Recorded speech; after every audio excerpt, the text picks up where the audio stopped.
Tyler Henry built a career knowing when people were going to die. Millions trusted him with their darkest moments, and he never once let them down. But here's what nobody saw coming. Tyler Henry's own body has been trying to kill him. It started years ago and never fully stopped. It has now escalated to the point where the people closest to him are scared. And the latest update, as of early 2026, is the most frightening yet. This time, the question isn't whether he'll come back. It's whether there's anything left of him when he does. Stay with me, because what you are about to hear will leave you shaken. The night his childhood ended. The first time Tyler Henry felt death, he was 10 years old, and completely alone in the dark. No sound had woken him. No nightmare. One moment he was asleep. The next, he was sitting upright in bed with something pressing down on his chest, like a hand heavy, deliberate, and pointed directly at his grandmother. He just knew she was dying. "I woke up one night and just knew that my grandmother was going to die," he later said, and it was a case where it felt like it had already happened.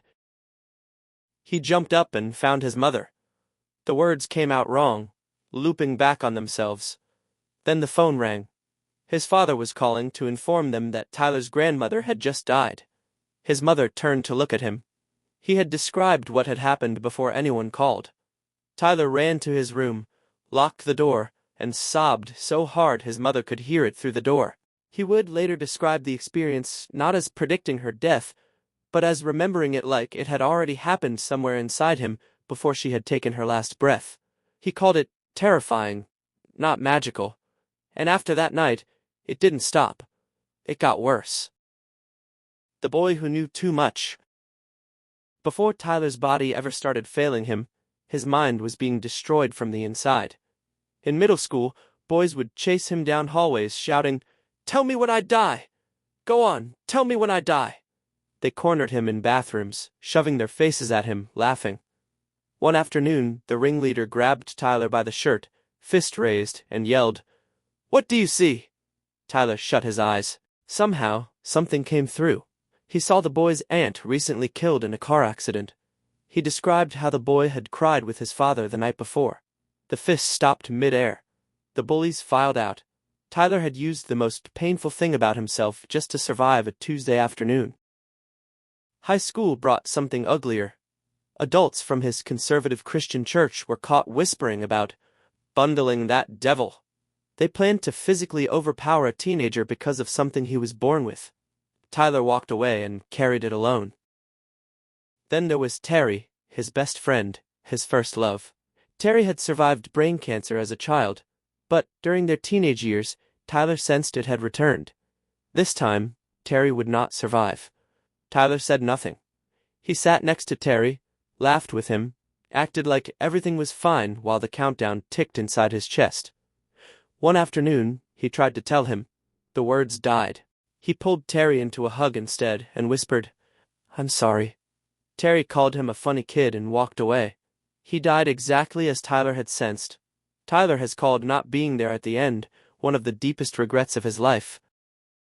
From Hanford to Hollywood. After Terry died, Tyler leaned into his ability. He started giving readings for $40 at a local spiritual shop. A mentor named Tom McGuire gave him a name for it, clairvoyant medium. For the first time, what had lived inside his head had a shape he could work with.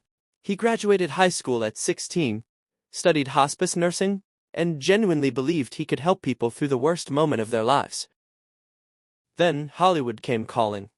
A skeptic named Michael Corbett, a daytime Emmy-winning actor, agreed to a private reading out of curiosity. Tyler connected with two people. Corbett knew personally, both dead by suicide, delivering details Corbett later described as horrifyingly specific. By the end of the session, Corbett wasn't curious anymore. He was certain. He was going to create a television show for this kid. Everything was pointing forward. Then Tyler's body intervened. The lung, the tor, and the pattern. It started with headaches. Then his brain began swelling in its own fluids blocked by an arachnoid cyst he had carried since birth. He went into surgery. They drained the fluid. He recovered and kept going. In 2016, Hollywood Medium with Tyler Henry premiered on E! Entertainment Television. The world came for it. But behind the scenes, something darker was building. In 2020, Tyler was alone backstage before a live show. He was lying down, eyes closed, mentally preparing. Then something hit him in the chest. He told himself it was nerves. It wasn't. With every breath, the pain got worse, sharp, stabbing, like something inside his chest was tearing open. A blister on the surface of his lung had ruptured. Air was leaking into the space between his lung and his chest wall, pressing against his lung from the outside, slowly collapsing it. He later said his only thought was, "Not now. There are people out there waiting." He was rushed to the hospital with one lung completely collapsed. Doctors inserted a chest tube, a tube pushed directly through his chest wall between his ribs. He spent weeks in that hospital bed. And then the world shut down. Within weeks, COVID-19 ended everything. He was recovering from a collapsed lung in the middle of the most medically terrifying period in modern history. His doctors told him something that never made it into any headline.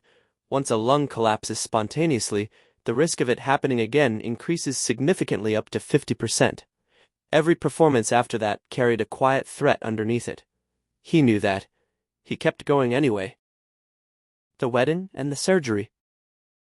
By 2022, Tyler had signed a Netflix deal. Life After Death with Tyler, Henry revealed a family secret so dark, it defied belief. Tyler's mother, Teresa, had been kidnapped as a child and raised by a convicted double homicide. Tyler sat with that information and put it on camera for the world. Then the headaches came back. Scans confirmed something was wrong. A colloid cyst, a mass sitting near the center of his brain, lodged in the third ventricle, one of the most dangerous locations a growth can occupy inside the human skull. It can block fluid flow, causing pressure to build rapidly. The symptoms: headaches so severe they arrive before you open your eyes, nausea, and in cases where it goes undetected, sudden death. On May 7, 2025, Tyler married his partner of 9 years, Clint Godwin. What he did not put in his joyful social media post was the reason they married quietly at a courthouse that specific week. He confirmed it later himself. "We got married just before my brain surgery, just in case anything went wrong." He married Clint to protect him, to make sure that if he went into that operating room and didn't come back out, Clint would be taken care of. They said their vows in the shadow of a surgery that was days away. Tyler smiled for the photos, knowing exactly what was waiting for him. The night before that surgery, Tyler woke up screaming. He sat up in the dark, convinced of one thing: they were going to take out his brain, not the cyst. He was certain he was going to die on that table. The man who forgot himself. 1 week after the wedding, Tyler had his skull opened. The surgery removed most of the cyst, but not all of it. He opened his eyes, and the first thing he felt wasn't relief. It was confusion. "I am not supposed to be alive," he kept repeating. He couldn't stand the sound of his own voice. Then the whispers started. People around him began saying quietly that something had changed, that he wasn't the same, that he was losing his mind. Tyler, freshly out of brain surgery, unable to trust his own thoughts, had to hear them. Just 6 months later, the swelling returned. The fluid was building again. He went back into surgery. His third brain surgery, second in 6 months. The recovery was the hardest thing he had ever been through. The headache was still there, duller, but present. Then the fatigue, a heaviness that went beyond tired into something that felt like being slowly emptied. He started losing weight. His face changed. His eyes were different, quieter, deeper set, carrying something heavy that hadn't been there before. Then his memory started going. There was a moment that broke the people closest to him.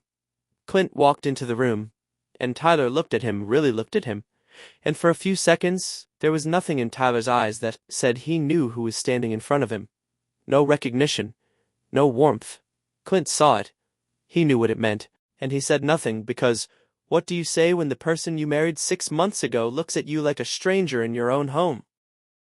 Tyler described it himself. He said he felt like a goldfish able to hold on to about 10 minutes of memory before it slipped away completely. He would ask the same question twice in the same hour without knowing he had asked it before. For most people, that would be frightening. For Tyler Henry, it was something else entirely. His entire ability was built on receiving and holding specific information, and now he couldn't remember a conversation from 10 minutes ago. The out-of-body revelation. During one of those surgeries, he didn't specify which Tyler said something that nobody was prepared for. He had left his body. He had been on that operating table, skull open, brain exposed, and something had happened that he said he needed to write down and draw immediately before it disappeared. He documented the experience. He kept it private. He said he would share it when the time felt right. Those who know him believe it may be the most profound thing he has ever revealed. How he stands now. On January 13, 2026, Tyler Henry turned 30 years old.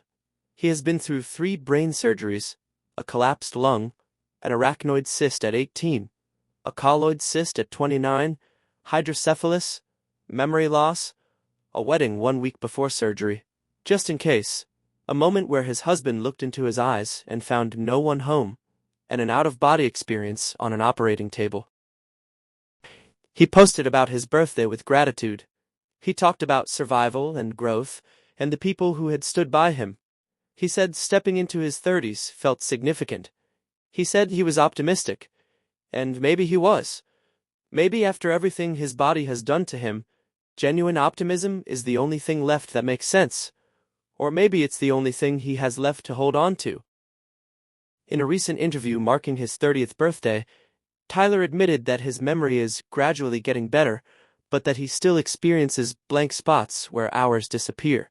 He said he has had to start keeping a detailed journal just to track conversations with his own husband. Clint has been patient in ways I don't deserve, he said. There are mornings he has to remind me what we talked about the night before. And I can see it in his face, that flicker of fear. He's wondering if this is the time I don't come back. The question without an answer. Because the question Tyler Henry's story keeps asking still doesn't have an answer. How much can one body take before it decides it has taken enough? Tyler Henry is 30 years old, and nobody, not his doctors, not Clint, not the millions who have followed every update and held their breath through every surgery, knows what comes next. Neither does he, and for the first time in his life, the man who always knew things before they happened has no idea what's coming for him. He is still giving readings. He is still showing up for other people's grief. He is still absorbing loss from strangers every week, processing it through a body that has collapsed a lung, opened its skull 3 times, and forgotten its own husband's face. He is still trying to leave people in a better place than he found them. But the question that hangs over every appearance, every session, every quiet morning with Clint is the same: who is doing that for him? Tyler Henry has spent his entire career helping other people heal. But the most heartbreaking update of all is this: the man who has guided millions through death cannot see his own future. And the people who love him are terrified that one day soon, he won't come back at all. Subscribe to stay updated on Tyler's journey. Thanks for watching.